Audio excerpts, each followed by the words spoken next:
everybody, welcome to Around the Twist, episode 294. It is May 3rd, 2017, and I'm a little low here. There we go.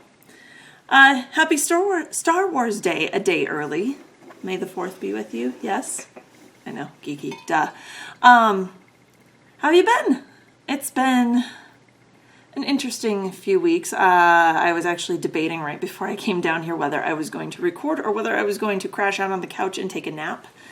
And I decided that coffee and recording for you guys took precedent. So, yay. Aren't you happy to know you're a priority in my life? So, first things first, what's on my needles? I have made a bit of progress. House guests have finally left. I love you, Sarah. It was so nice having you here. My friend Sarah watches. She ended up staying through this last Monday, and I did get a little more knitting done because while she was here, she helped with the kids a lot, and just basically, and I don't know, kind of forced me to, she didn't force me to do anything, but having another adult in the house to care for the kids. Why am I sinking? Sorry, there, we'll try that. Having another adult in the house to take care of the kids really freed me up a little bit more to do a little more, have a little more crafting time. Even when the kids are playing, I tend to not pull my knitting out because then I never know when I'm going to throw it down and one of them is going to jump on me and impale themselves or impale me with a needle. So stuff's just been put away while they're out. So basically I'm limited to, excuse me, nap time now or after bedtime for my crafting time, and it's severely putting a damper on my volume of crafting that I'm able to do. But first thing on my needles in my Cold Sheep Tangerine Designs bag from the lovely Casey is my friend Sarah's Dublin Bay socks. I had her try them on. They fit. They're wonderful. I'll have to write down numbers in the pattern so I can remember. So the pattern is Dublin Bay Socks by Ryan Morrissey. It is a free pattern that you can find through the project page over on Ravelry. The yarn I'm using is yarn that Sarah picked out. It is from the Cyborgs Craft Room. It is her Asakulate base, which is a 75-25 superwash merino and nylon blend. There we go. And the colorway is called I Cried Aloud at Night. And it's this awesome, I'm sorry, this doesn't do it justice. This is closer to kind of the faraway color, but when I bring it up here, it's more blue, but you can see all the variegation that's in it. There's all these subtle colors through the whole thing. So the first sock has been done. Last week I had started the ribbing, but I still had like 6 more rows to go, I think, when I counted. So, This week, I made it through the ribbing, and I'm working my way down on the side. I think I've done 1, 2, 3. I've done 4 repeats down the side, and I have no idea. Sarah likes short cuffs though, so this won't take long to motor down the side and do the foot. These had originally been intended for her Christmas present this past Christmas 2016. Well, while she was here, I kind of threw the my trillion at her that I had done, my hashtag for Megan KAL scarf that I had done out of some more Cyborgs Craft Room that I had. And of course she looked fabulous in it, so that became her Christmas present, and these are becoming her birthday socks. So I have until the end of July to get these done. See how I bought myself time there? Whatever you need to do. These are getting knit up on a US 1, a 2.25 millimeter needle, magic looping them. And more coffee. I don't remember who it was, and I don't have my phone on me. It's upstairs charging. But speaking of coffee, a very nice knitter over on Instagram, and I'm sorry, I can't remember who you are. If I had my phone down here, I'd look at my PMs on Instagram and see. She had been trying some Bones coffee and had, I think, 3 or 4 different flavors she had gotten. Peanut butter and jelly, maple bacon, strawberry cheesecake. There might have been a 4th one, or maybe there was only the 3. I can't remember right now. Sarah was brave enough to try several with me. I tried the peanut butter and jelly. Fabulous. So good. Better than the San Marco peanut butter and jelly that I had tried years ago. Then we got brave and we tried the maple bacon. 1,000 times better than the San Marco version. Still wasn't getting a whole lot of the bacon, but there was just like this subtle, I don't want to say a subtle bacon flavor, but it was mainly maple, but then there was something else underneath it that's like, okay, yeah, that could be bacon, but it wasn't like licking an ashtray like the version that I had from San Marco was. And then the strawberry cheesecake, which is what I have in here. It's about the same as San Marco's. They're both really good. So that was Bones Coffee, Bones Coffee. And I think it's bonescoffee.com if I remember right. So yeah, sorry. Little tangent there. So because I haven't had a whole ton of crafting time, or I've been exhausted from work, yada yada yada, I haven't done a ton of progress. So this will hopefully be a short show. Second thing is riding around in the giant bag that Amy Froggy Monkey, host of the former podcast Knitting in Circles, did for me. This is my stained glass Take 2 blanket. It is all socks that rock for the socks that rock, lightweight and medium weight for the centers, and then the edge is this. Ugh. Loopy Solid Series, that's it. In black is surrounding all of them. So I think it's kind of like looking at a stained glass window and seeing all the leading around all the pretty colors of glass. So last week I had 5 centers done. These might all look familiar to you. They're 4 of the 5 centers. Because all I did this week was I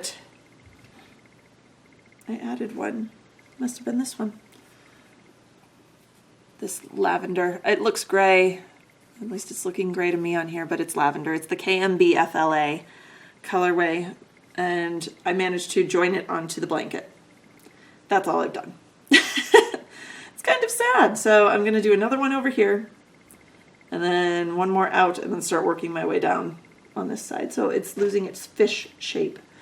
But the pattern is Juggling Hexes by Wendy Harbaugh. It is a free pattern that you can find if you go through my project page over on Ravelry. Follow the pattern link. And I'm using an F hook, a 3.75 millimeter needle hook. I'm crocheting these. It's a hook. So I did 5 centers, and I got one. I had 5 centers done last week. All I did this week was I joined one on. So I put the black around and joined it onto the blanket. So kind of sad, but that's okay. So nothing for pokey things, nothing on my wheel, but various and sundry upcoming projects while Sarah was here. And I do this every time she comes out. I had her sit down with the stash and go through and pick out her next couple of socks. So I've got that over here. And she picked a couple that have been sitting in the stash for years. Oh my goodness. Some opal. It is their, let's see if I can find it and not butcher the German. Or not. Okay. I don't know which series this is. No idea. But there it is. Get all the lovely information for you. So that's one. It's all these beautiful shades of blue and aqua, and there's some black and white, and it's going to be pretty. And then she went through my Socks That Rock stash and chose Hawthorne, which I'm going to pull this down and then I'll pull it back up. It's got this gorgeous burgundy on one end that goes to kind of a denim-y blue. There's this side of it, the burgundy kind of fades into a taupe. And then let me shift it back up. And then that denim blue continues down. And there's gray, like a pale gray at the bottom along with a darker charcoal gray. It's going to be really pretty, very subtle. Look great with jeans. So, and she said, you don't have to even make me socks out of all of these. I'd take a shawl too, which is what triggered my brain to give her the Trillium, whatever it is. That confetti cake colored thing that I made a while ago. Yeah. So yeah, been some big changes at work like I talked about last week. We're still trying to settle into how things are going now. And still stressful, but slightly less so. So we'll go from there. And then let's do one question from the Any Questions thread. So if you have a question for me, whatever it is, shoot it over on the Any Questions thread. As long as it is within reason, I will try to answer it. This one comes from Knits Mary. And she posted this about a month ago, so I gotta move this so I can see the question. In your recent podcast, so it would have been late March, because she posted this question Friday, March 24th. So in your recent podcast, you talk about cooking, and here comes the herpaderp. Hi, Goober. Hi, Phoebe. Someone got a haircut too, so she's all nice and not fluffy anymore. In your recent podcast, you talk about cooking 15 meals in your Instant Pot, which turned into 30 freezer meals. What type of meals did you make? When you're ready to use them, do you just thaw and reheat, or do they still require some cooking? I don't have an Instant Pot, but I do have an electric pressure cooker that is similar. Thank you. So, it's Mary over on Ravelry. What I'm doing is freezer cooking from the website called onceamonthmeals.com. I purchased a membership there a little over 2 years ago now. And I first purchased a basic membership, did a full year because I figured it was something we could use, and was using one of their menus that's dubbed traditional. So it was a combination of slow cooker, like casseroles, stuff you could do on the stovetop, stuff that was just kept in bags and then you dump it out and just heat it on the stovetop. It was a combination of all of those. Recently they started including Instant Pot or electric programmable pressure cooker menus as part of it. They've got all different ones. They have paleo, they have Whole30, they have allergen, nut-free, traditional diet. I can't remember if they have vegan, maybe. I know they have a vegetarian, but they have all these different menus. You can go over and check the website out for free, and like you can look at the recipes. It just won't print out all the extras for you. So by paying for a membership, be quiet please, you not only get the recipes that I'm going to show you how they pop up, it also gives you, it asks you how many servings do you want to make for each meal, and I say 4. Because that's the smallest amount it'll let me make, and that way we have a little bit of leftovers. And then it will generate your grocery list for you. So you don't have to make your grocery list. It will give it to you. It will tell you how many ounces of something you need, how many individual hamburger buns you need, how many, it'll tell you need 40 ounces of Rotel tomatoes. Okay, great. You find the Rotel tomatoes and you get however many cans equals as close to 40 ounces as you can. It's really nice because you don't end up overbuying something. Well, I tend to because I do. The only thing I tend to underbuy on is produce, although that kind of bit me in the behind on this last one. I purchased the number of onions they told me I needed, and I had to go back and get like 6 more onions for what I needed in total. But anyway, it gives you the shopping list. It gives you a prep list. So like, okay, before you even start cooking, like the day before, dice your carrots, dice your onions, brown your meats, do this, do this. It tells you what you need to have done before you even look at your recipes. And then for actual cooking day, it tells you what order to cook things in because it wants you to cook the things that take the longest first and then go from there. With the Instant Pot menu, I did a full menu, so it was actually 15 recipes, and each time you make the recipe, it has you divide it between 2 bags or 2 containers to whatever. So you get 2 meals for every recipe. That's how I ended up with 30 meals. The Instant Pot kind of pulls from all the different, all the other different menus, excuse me.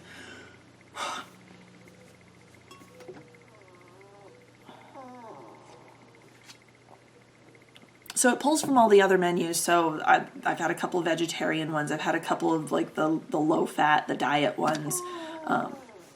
When I've been doing the Instant Pot. When I was doing the traditional, it just pulled from the traditional menu. That was it. When you upgrade to the Pro account, so the basic account just gives you, hey, first of every month they come out with a new set of menus. Now, when you upgrade to the Pro account, if you don't care for something, you know your kids won't eat salmon. You know that your husband won't touch mushrooms. You see something that has that in there, the Pro account lets you swap recipes or just delete them entirely from the lineup. So it won't include them on your shopping list or your prep or anything like that. So that's a nice feature. Like if I see, oh my gosh, why are there 3 soups in this month's thing? We're going to be eating soup 8 times in June. That doesn't make sense. So I'll find a recipe that we've liked in the past and swap it out. The Pro account is I don't even remember how much. I know it's over $100 for the Pro account. So just FYI, that's a year, not a month, for the year. So just for the fact that someone has tested these recipes to make sure they work in the Instant Pot or work by making them, freezing them, thawing them, and cooking them. So back to your question. I kind of went on another tangent there. What types of meals did I make? So this time we had, just going to go through the recipes, honey pork chops, Johnny Marzetti with cheesy noodles, which is kind of like you make cheesy noodles or like egg noodles, something with cheddar cheese melted in with them. And then there's onions and peppers and ground beef, garlic powder, soy sauce. I don't even remember, onion. And diced tomatoes in it. It's really good. I'd never heard of it before. Delicious. Hubby and I love it. Mexican beef, which is done with short ribs, which we haven't tried yet. Both versions are still out in the freezer. Cheeseburger meatball subs. Yum. So good. Savory spaghetti sauce with bacon. That one ended up being a little salty for our taste and not our favorite spaghetti sauce, so I won't be doing that one again. Tender braised short ribs were good as well.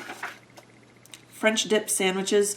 For the second one of that, we both decided I need to get like sturdier buns than hamburger buns, which is what they call for, because you go to dunk a hamburger bun in like the au jus from the French dip and it just falls apart. So I need to get sturdier like hoagie buns or something for that.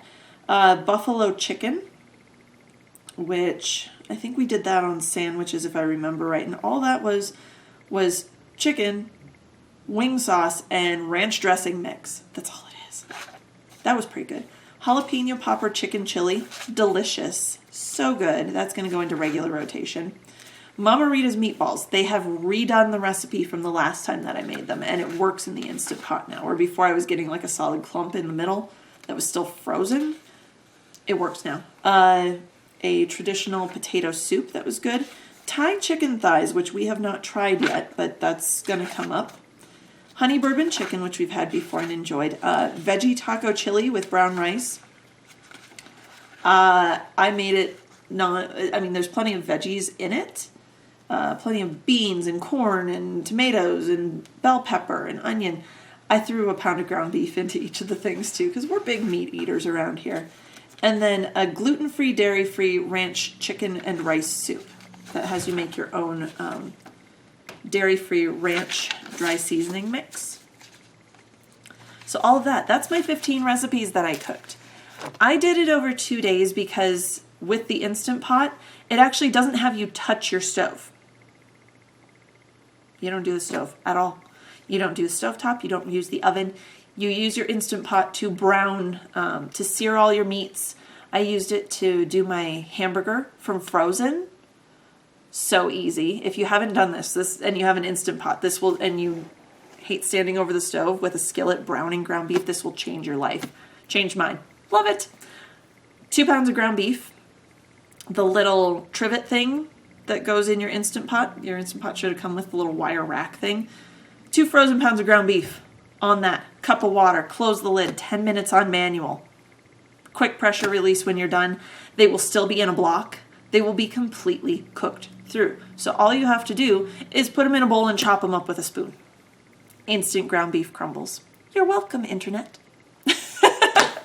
Love it. I can't remember where I found that. I think I read it on Facebook somewhere and changed my life. I will never stand over the stove browning ground beef again unless I absolutely have to, if my Instant Pot is clean and available to do that. So easy. So easy. Or better than the other version that the once a month meals people say to do, which is to put it in your crock pot and either go 4 hours on high or 8 hours on low with a cup of water in there, and you're still standing over there chopping ground beef up. And so there you go. I did all of my stuff in the Instant Pot. As part of why I had to spread my cooking over 2 days was I needed time to let the pot cool down, to clean it, to scrub it, to let it get it back in, make sure it was ready to go for the next thing. So I'd be doing things in between where I didn't have to use the Instant Pot, like for browning the chicken thighs or searing the short ribs, that kind of thing. So yeah, I love it. They do have, if you're not ready to pay for a subscription, you can go over and try any of the mini menus at onceamonthmeals.com. It is 5 recipes, so you'll get 10 meals out of it, which if you don't have a huge deep freeze like I do, it's a wonderful way to like dip your toe in the water before completely diving in. And I hope I answered your question. I feel like I just rambled for like 10 minutes and extolled the virtues of the Instant Pot. I love mine. Excuse me. I'm still looking to I'm debating trying making yogurt in mine, and we'll see how that goes. So I'm going to let you guys go and hopefully get some more crafting done before next week. So until then, happy knitting. Oh, and then I hit the wrong thing.